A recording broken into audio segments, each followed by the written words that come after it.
Anyway, hello, good afternoon. Those are the colors we have learned before. We are going to do some review, and we're also going to revise the clothes. But now we are going to learn how to talk about colors of the clothes. First we revise the colors, and then we are going to learn how to combine both.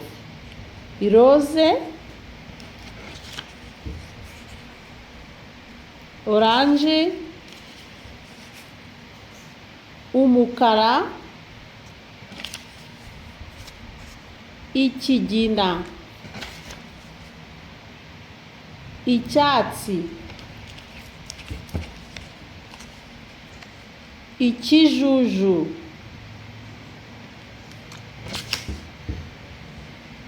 umutuku, umuhondo, ubururu, umweru. Those are the colors we have studied before. You can check the video of colors. Now we are going to talk about these colors of the clothes. Ipantaro y'ubururu. You need to repeat after me. Ipantaro y'ubururu. So we put between something like a possessive, depends on the class of the clothes. Esharupe y'umuhondo na orange. Ijaketi y'umutuku n'umweru.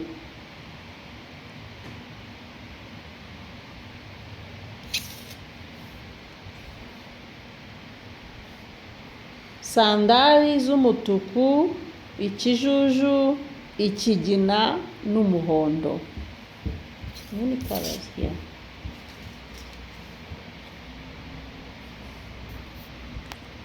Ingofero y'umutuku. Very nice. Red is my favorite color. What about you? Umukandara w'ikigina.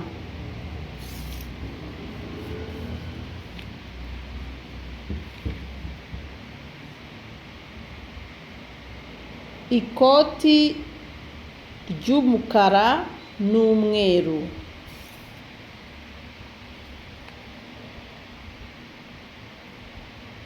Ikanzu y'ijoro ya mauve ni rose.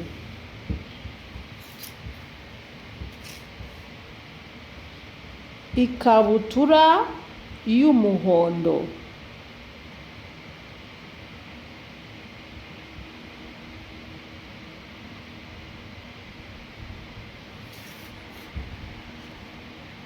Ishati y'ubururu.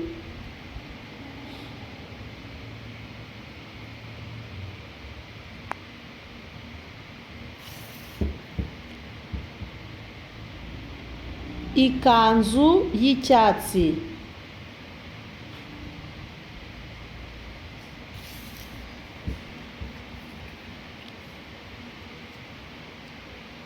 Umupira wo kwifubika w'icyatsi n'umuhondo.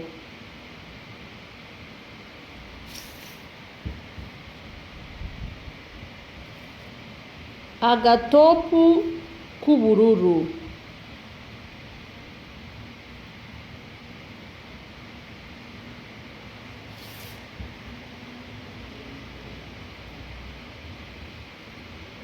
Umupira w'imbeho w'umuhondo.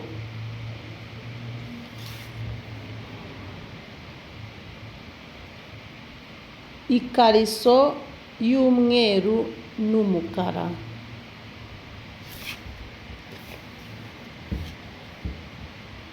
Amasogisi y'umuhondo, icyatsi na orange.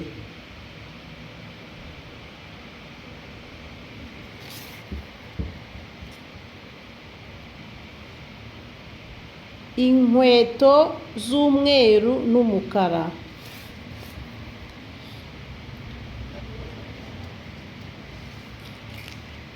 ijipo y'iroze.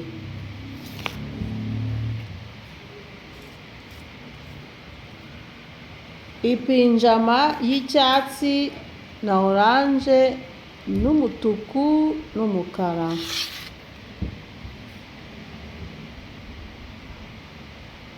Umupira w'amaboko magufi. It's a long word. So many words. But you can say umupira w'umweru. That's it.